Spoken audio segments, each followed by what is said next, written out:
Hello, everybody. I bet this is a surprise. I just wanted to pop on and talk to you about a few things that I thought were highly significant that happened today. And so I think it's worthwhile just sort of marking them.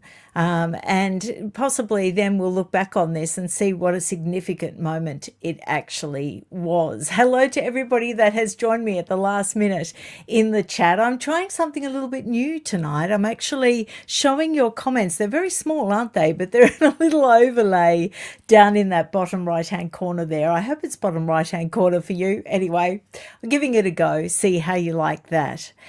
So, yes, significant things. It was really quite dramatic, I think, just the images we've seen over the last 24 hours.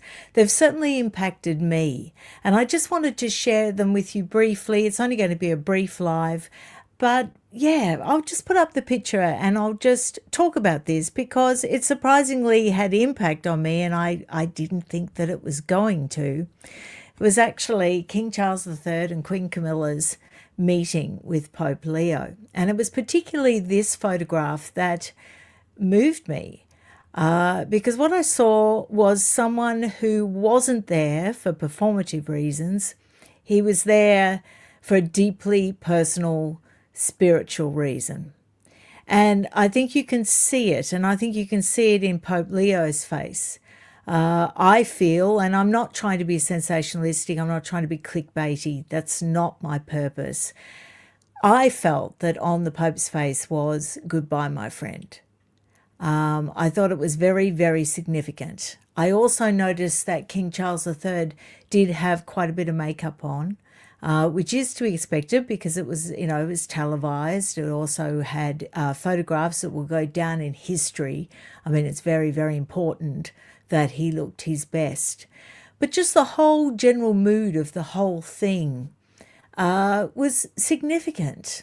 Now, when I first sort of heard about this, I was quite irritated by it. I'm not Catholic, and I was quite irritated by it because my focus has been on reading Virginia Giuffre's book and feeling sort of that Prince Andrew wasn't really getting his just desserts. And so I expected I didn't want to pay any attention to this, and I didn't want to make too much of it. But I did just want to share that photograph with you because even in the midst of things that you're so sure about, you're so sure that you're right about something. And I've felt rather sure that I have been, feeling righteous indignation over the last week or so.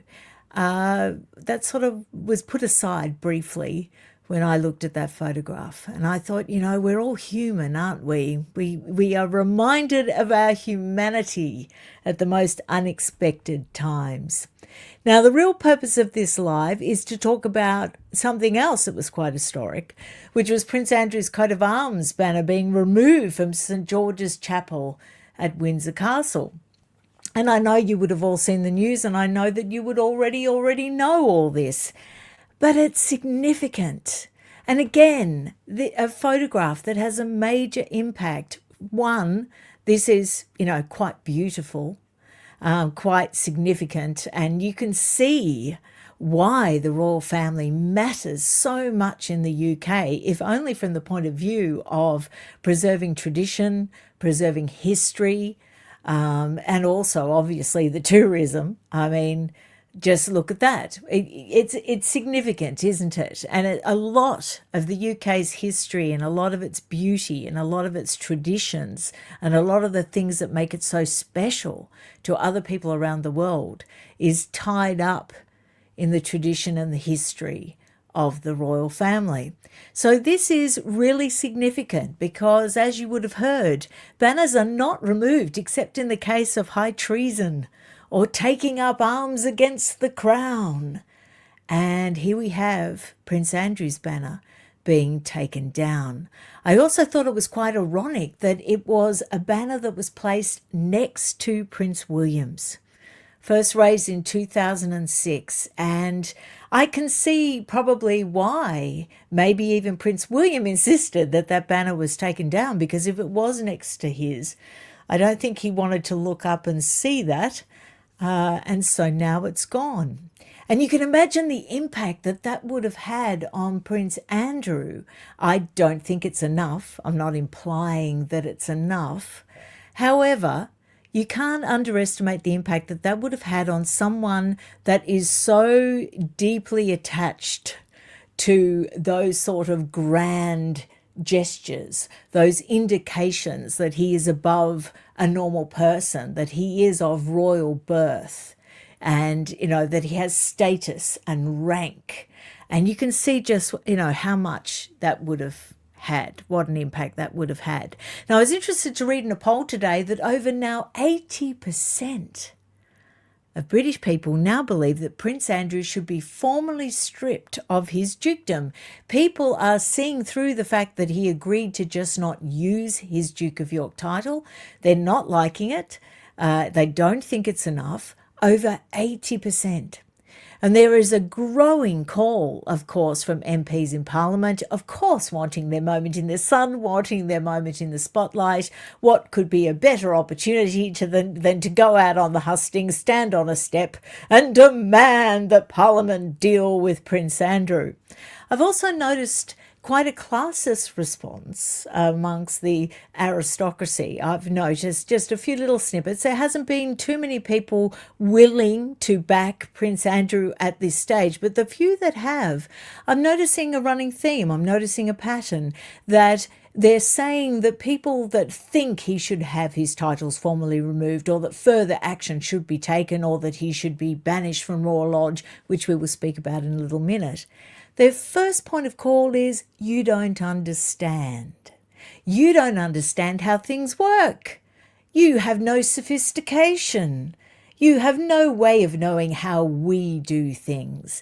Very similar to the argument about the fact that he could keep his shooting weekends, which I came out really strongly about at the time, because I thought how appalling that he could basically network by hosting these shooting weekends on royal estates, because we all know that he would invite people that were going to invest in his businesses. Also, we hear that one of his big plans to be able to earn enough money to support himself in Royal Lodge went tits up today. People pulling out of the startup that basically he was going to sell a contact list that he managed to gather together when he did pitch at the palace. And he was basically going to, sell on that contact list and sell on basically his 1% in whatever he'd been involved in. And it was going to bring in a significant amount of money. And due to the latest developments and due to his banner being ripped down from the ceiling of St. George's Chapel, they've pulled out. So now we have a sort of a real problem for Andrew, because he's only got his Navy pension of £20,000 a year. He hasn't got any conceivable income coming in from any other quarter. We've got, rumours that are gaining traction that Sarah Ferguson is rather keen to break ties now, which I don't think is that surprising. Tell me if you think that's surprising. I had a feeling that as soon as Sarah lost her Duchess of York title, that she would be out of there as soon as she could, because basically it's no advantage to be with Andrew now. Now, it's interesting that we've learnt that he hasn't, in realistic terms, paid any rent over the last couple of decades. When they said he was paying a peppercorn rent, he was actually literally paying one peppercorn per year, which is quite quaint, isn't it, in a lease? And so there's no way to break that lease that is valid till 2078. But the only way the king could probably call on Prince Andrew's better nature, his duty that he claims he has to country and to his family, and ask him most sincerely to move it out, Jack. Gather your stuff and clear out. And I guess he's looking for an offer. He's either looking for a break the lease money haul, or he's looking for where will his next place be. Now, the argument is that they can't really give him another grace and favour home, even if it's a smaller one, even if it's Frogmore Cottage, because people will object. The only way that they could give him a home in the UK would be if they gave him something on one of the private estates, either Sandringham or Balmoral. So he could go up and reside at Wood Farm. And that has been a suggestion because, as we know, Prince Philip resided at Wood Farm. However, since the Queen's death, Sarah Ferguson and Andrew have actually been staying at Wood Farm when they go up to Balmoral. So they could do that. They could stay at Wood Farm. No, Wood Farm's at Sandringham, isn't it? Yeah, sorry. I'm mixing up my private estates. But they could go to Wood Farm as a residence. But then again, you've got to think, would William or King Charles want him on one of their private estates? I'm going to go to some of your comments now and just see what you're saying. Shrimp on the Barbie, doesn't he have an apartment in the Middle East? He's actually got a palace, a fully stocked, ready to go palace. And yeah, he could go there at any time. But whether he would really want to, I don't know. I think Andrew sort of likes the British trappings. I think he likes what he's familiar with. I don't think he would mind going over to Dubai to play golf, for example, or to have a little holiday, to get a lot of massages, shall we say, provided to him. But I think he would basically want to go back to the UK because he would miss it. It's all he's ever known. Do I feel any overdue sympathy for him? No, I don't. I don't. Now, there's been many other interesting things which I'll share with you. Quite fascinating, really. This is what I was saying about Royal Lodge. Now, Prince Andrew's team has been putting out sort of a rumour, an allegation. It is definitely coming from his PR sources, where they want everyone to turn against Queen Camilla. You know, if he can arrange it, that's what he would love. He would love a bit of distraction. He would like a bit of heat going on to someone else. And I think you'll notice that more and more over the next few days, that all the PR and all the stories that are coming out about Andrew, you'll notice that different members of the royal family will be mentioned. And they won't be necessarily mentioned in a positive way. And the hope is that the news cycle will swing someone else's way. I also noticed that Meghan Markle has been hitting the headlines. I've also been noticing that the PR antenna arms of the Yorks, we can't really still call them the Yorks now, can we? Has been really heavily focusing on Meghan Markle.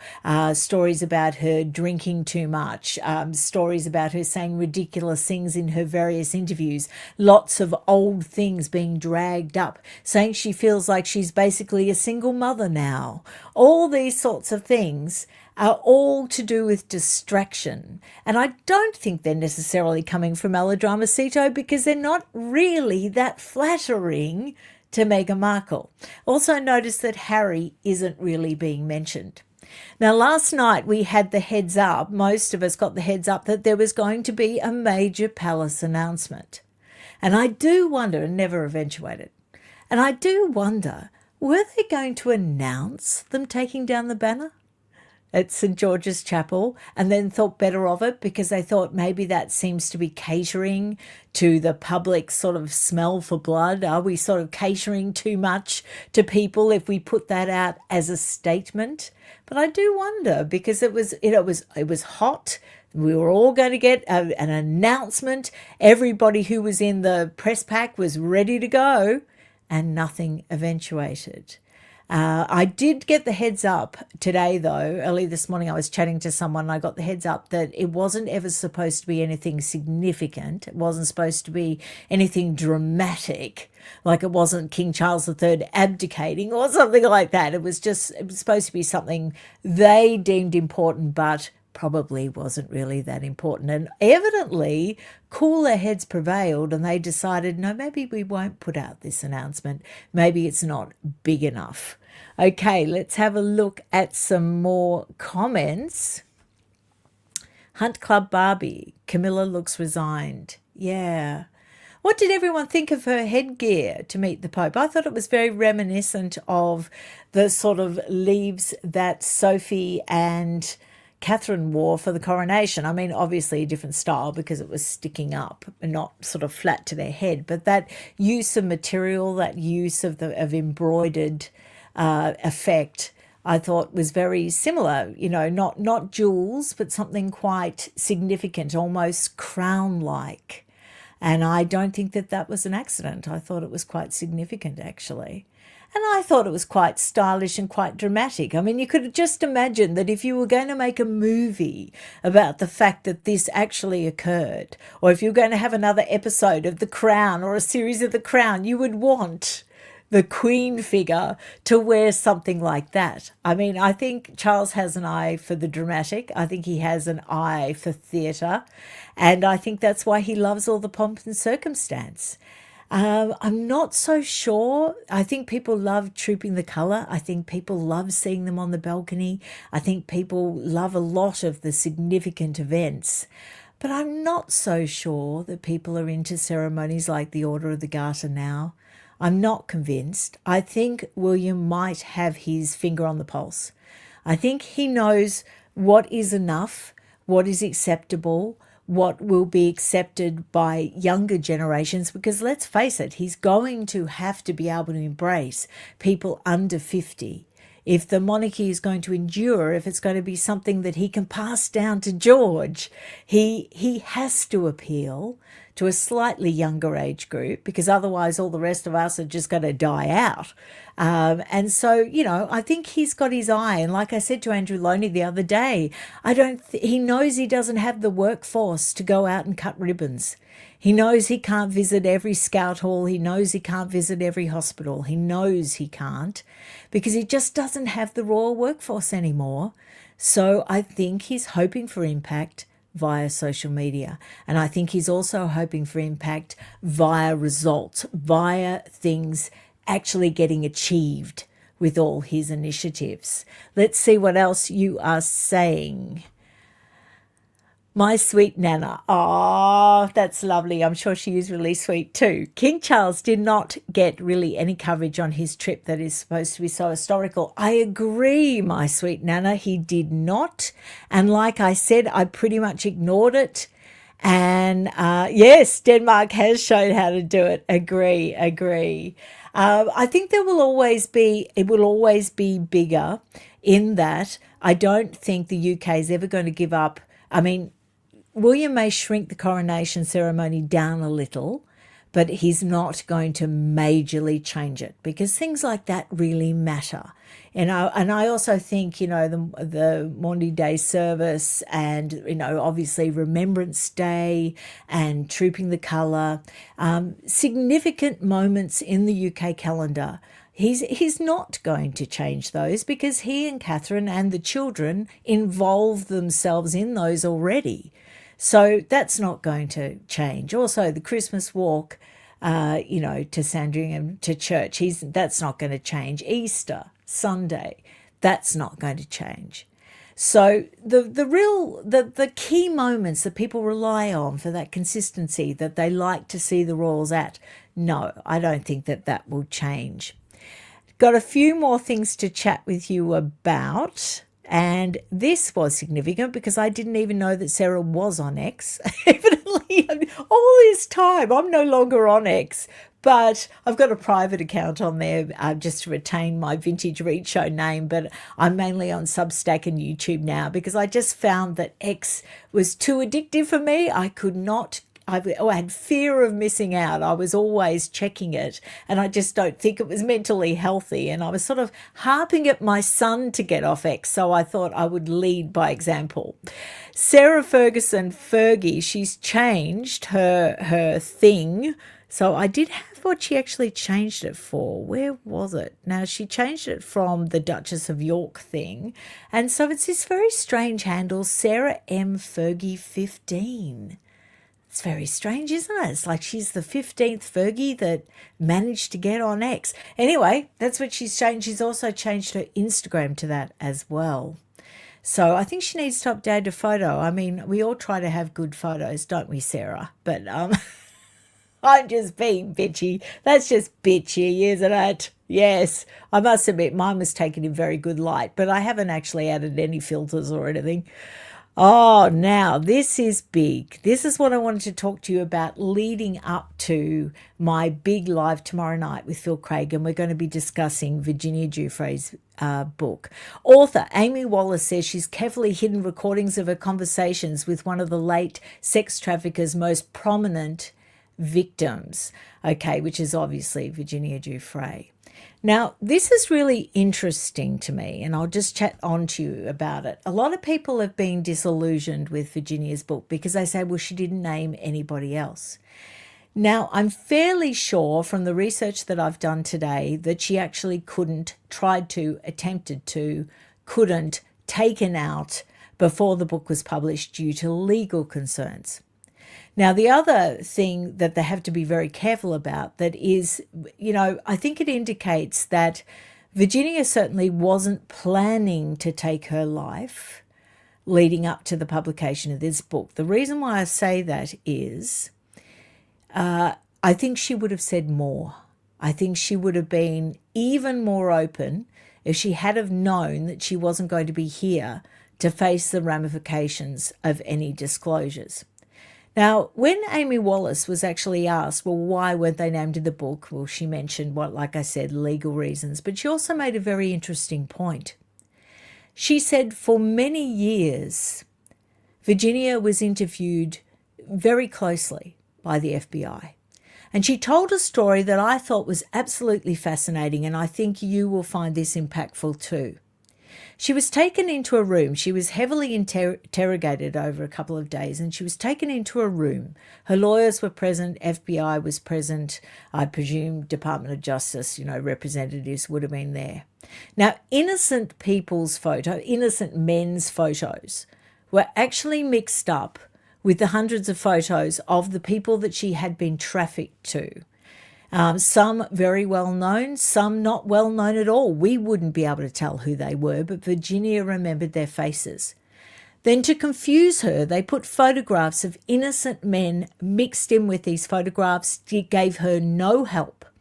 Spread them out onto the table and told her to pick the people out that she had been trafficked to.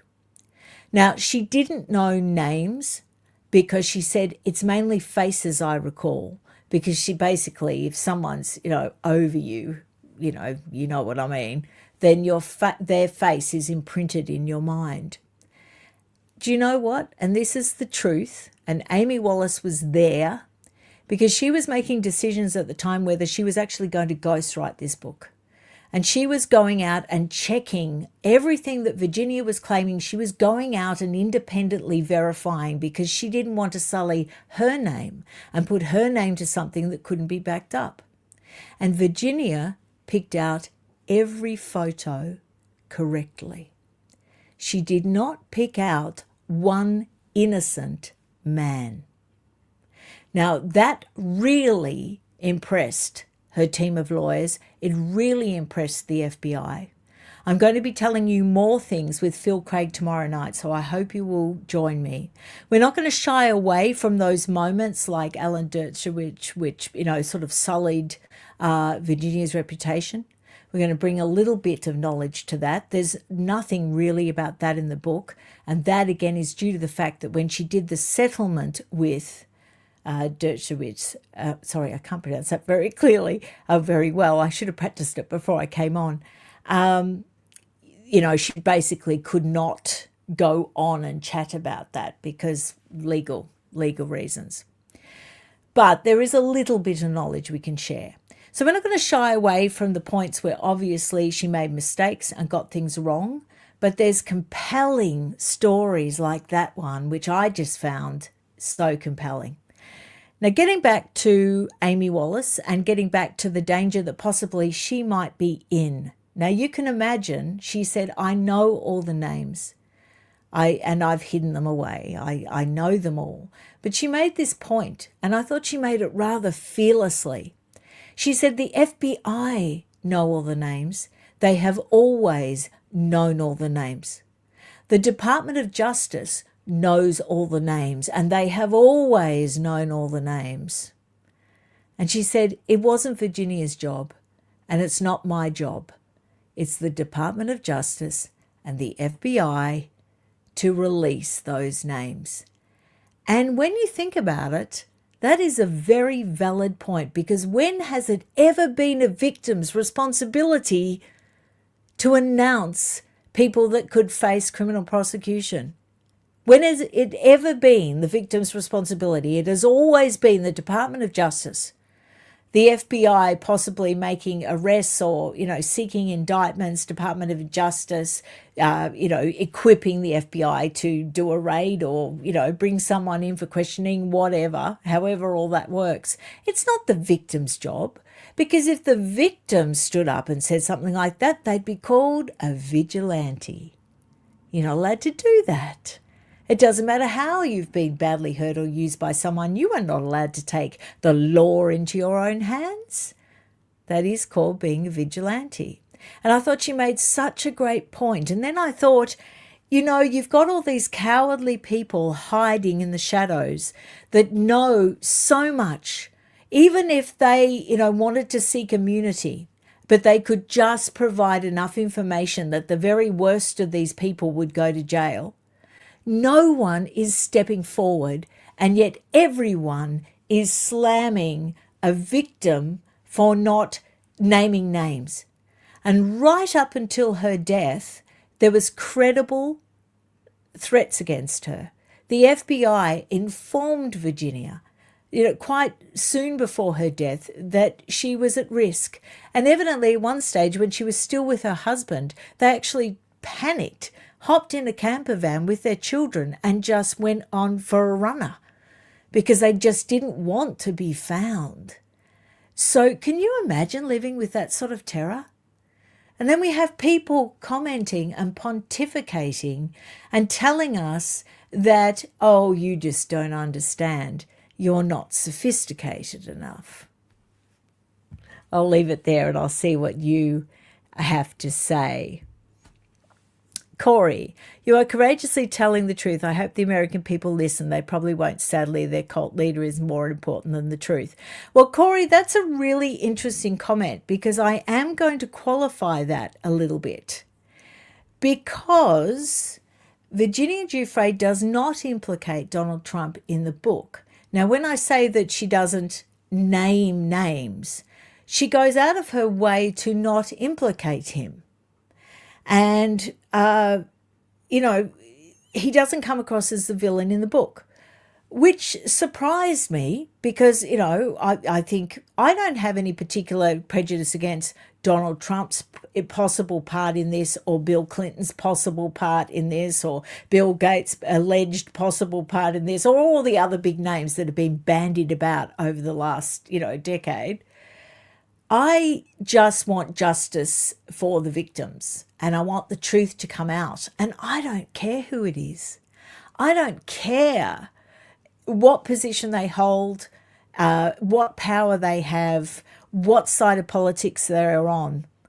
And that's why I think all this has fallen down, because people are making this a political issue. I'm not saying you were, Corey, but they're making it a political issue rather than a justice issue. And so I don't care who it is. I just want whoever to be exposed. And I hope that happens. And I can't believe the courage of people like Amy Wallace. I can't believe it. There she is out there promoting this book. She wouldn't want to be out there promoting this book. Ghostwriters never want to be out there in the public eye. And yet she's doing it. And she's doing it for Virginia. And she's so brave. And she's so calm, believable, and not making a big hairy deal out of anything. She's just got this quiet surety about her. I have an enormous amount of respect for this woman. I really do. If you get a chance to see an Amy Wallace interview, and I'm not a big fan of Emily Maitlis, I've got to say, but I have to say Emily Maitlis's interview with Amy Wallace was something to watch. It was quite astounding. There was a few sort of gotcha little questions in there, and Amy Wallace just handles everything. I think if you're coming from a point of truth, it's very easy to handle things calmly. And she impressed me. She really, really did. Jan White, the coat of arms, I assume you meant, are awarded for life, not owned by the user. Yes, indeed. Significant that the banner was removed. Now, of course, people are talking about it all going further. There's a lot of rhetoric going around, basically, I think it all comes down to the fact that the only way that the titles can be officially removed would be by letters patent, either by King Charles III or by the King William V. So that would mean that there would be a proclamation, a formality that Andrew was no longer Duke of York. He could also formally strike Andrew off the roll of Knights of Garter and other orders of chivalry. So more than just taking the banner down from St George's Chapel roof, it would be a much more formalised thing.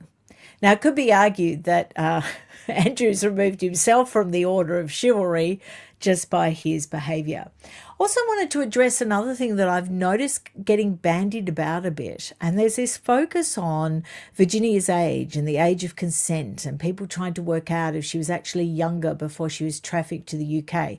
The key to any possible criminal charges, which I don't think will ever happen, but the key to it is not about age of consent, it's about trafficking.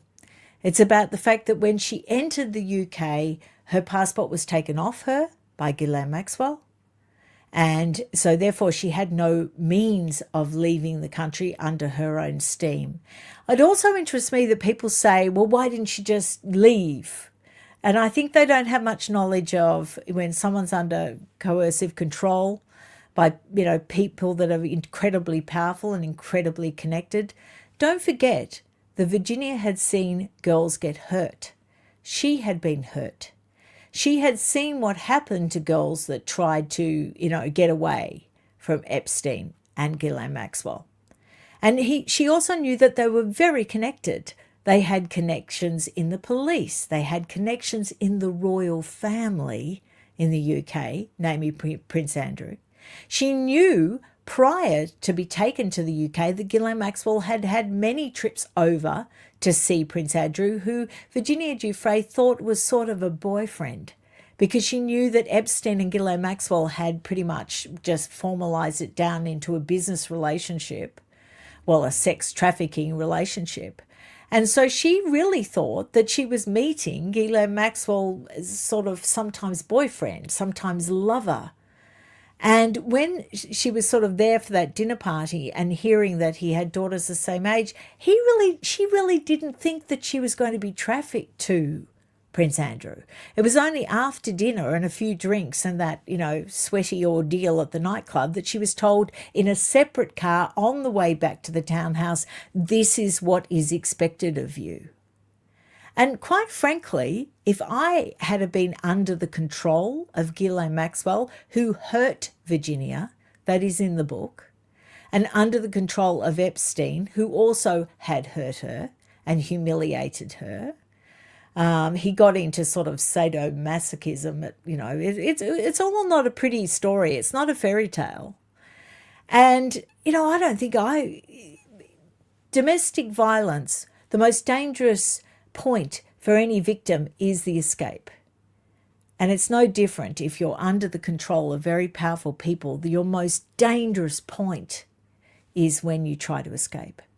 So all of this comes out in the book, and it's really it's horrific, but it's really quite fascinating because it gave me a real understanding of all this.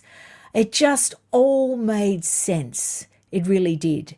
So any possible criminal conviction would be related to trafficking, and it would be related to the fact that in an email catalogue of photographs was chosen and then transported after being chosen, allegedly by Prince Andrew, transported for him to have sex with her. So that is, by its very definition, is sex trafficking. Now, that's just allegations, and we must say Prince Andrew strongly, vehemently denies them, and they would have to be tested with a proper criminal investigation if any charges ever were to be laid. But that's basically it, and I find this really interesting, the distortion saying, oh, it's about the age of consent, and people saying, well, she was of age and all this sort of thing. It's not about that. It's not about that. Okay, here we go. I've been appalled by the terrible criticism and denigrating of her. Prince Andrew has been exposed, FBI and DOJ are corrupt as well as DT. Well, that's, you're entitled to your opinion. I am on the fence. The only reason why I'm on the fence, I'm not a supporter of Donald Trump. I've made videos on my other channels sort of, calling him out for terrorists ages ago. And then I decided that I wasn't going to be political because I just don't have the strength or resilience to actually keep it up. But the only reason I'm sitting on the fence is I'm waiting for more to come out, because I am absolutely convinced that this crosses political lines. I think both sides of politics have as much to lose as each other in this. And I think that's why it hasn't come out. Because you think about it, there's been successive administrations. There have been, Republican administrations, there have been Democratic administrations since all of this happened, and it's never come out. So that indicates to me it does cross party lines, which is quite powerful. I saw a comment, I'm trying to find it, and it was interesting because it's not fitting in with my narrative, and I want to discuss it. Why name Andrew and go after him in a civil case? Why no one else? Is he the royal family an easy target? She alleged her father did something, yet no pointing to him. Well, it's interesting, Melissa, because in the book she firmly names her father. She firmly implicates her father. Again, it's a he said, she said thing. She brings up proof of the fact that another man that she was trafficked to, that her father trafficked her to, that person's daughter was removed from his home and put into foster care, which is very, very telling. So there's a lot of evidence to back all this up. She firmly throws her father under the bus in this book. And near the end of her life, she completely cut her father off and wouldn't let her father have any access to her children. Also, the other thing, why name Andrew? Honestly, it was the photo. Now, when the photograph was taken out of a bookcase because she was doing a newspaper article, like she was doing a newspaper interview, right? Now, journalists are not always the most ethical people, but there were some good people there that were sort of witnessing that unfold. Andrew Loney saw quite a few and spoke to a photographer and spoke to a journalist that was basically sent over to look after Virginia's interests. And then there was another journalist who was actually getting the story. They saw that photograph get pulled out with a whole lot of other photographs out of a bookcase. And Virginia didn't point it out. One of them picked it up and said, is this who I think it is, right? So that's why Andrew came out, because the photograph came out, right? Then you've got Virginia getting basically pulled apart by having to, do testimony, have to create depositions. She had to go over and testify in the Jean-Luc Brunel trial because he was going to get out on bail. And she says in the book that Jean-Luc Brunel, actually, I'll say the R word, her. She's very clear about that. She does name some people. And she flew over to France paying her own money to testify. Her testimony was accepted. Her deposition was accepted and as credible, and it kept him in jail. Now, a fair bit of time after that, he ended up dead too, which is very convenient because he could have said a whole lot of stuff if he had have ever gone to trial. He could have basically thrown every other person, every other guilty man under the bus. So there's that. So all of this was swirling around while she was busy doing other things. She was sort of on the way to a criminal prosecution and on the way to testifying in a criminal trial. The American lawyers and all the Americans handed over all the information that they had to Scotland Yard, so to local UK authorities, whereupon under a treaty they were supposed to question Prince Andrew. It never happened. There was no questioning, there was no investigation, and to this day, The UK authorities are in breach of that treaty, and they have never provided suitable explanation of why there was no investigation. So that would indicate that if you're royal, you're above the law. You're above investigation. So her only recourse then, advised by lawyers, was to launch a civil case to force Andrew to be questioned under oath, which was what the point was for the criminal trial. But she'd spent 2 years trying to get the criminal case going ahead, and they would not do it because of who he was. So the only recourse was a civil case. Now, if she had nothing that would have, worried Prince Andrew, do you really think he would have fled to Balmoral and hid out behind his mother's skirts, not wanting to get served those papers? He missed the birth of his grandchild, hiding so he wouldn't get served with the papers. Eventually, they got served another way anyway. And then things escalated to the point where he was within days of having to answer questions under oath and create depositions, and he settled. Now, she had been fighting this for years. Now, don't forget, throughout that time, Prince Andrew allegedly had hired PR firms, although it is in Andrew Loney's book and he just states it, and it got past legal, but I'm just being cautious. PR firms to denigrate Virginia Giuffre.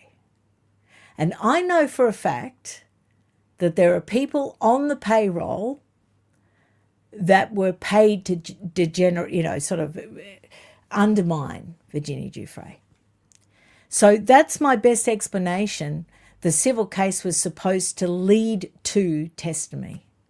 That would be the best answer I could give you.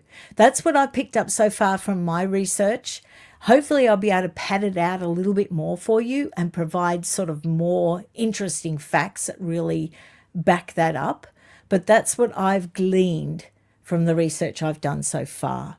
Just a few more comments and then I'm going to let you go. This was supposed to be a short one. Maybe a last one from Elizabeth Kim. A book has to go through legal and fact-checking prior to publishing. They don't want to get sued. I believe so, Elizabeth, and I believe that a lot was taken out. So it's a pity, but I think the dam is bursting. Someone is pulling on that string and more is going to come out. I'm not prejudiced as to who is going to be exposed. I just want the people that are guilty to be exposed, as I know all of you are. I've been so moved by so many of your comments. There's a lot of good people in the world. We've got to remember there is a lot of very, very good people in the world, and a lot of them are here. So thank you so much for joining me, and I will see you tomorrow night with Phil, and we will be reviewing Virginia's book. We're not going to pull any punches. We're not going to provide a one-sided glossy view of it. We're going to give it warts and all. So I hope you will join us then. Thanks a lot, everybody. Bye-bye. Great to speak to you tonight. Bye.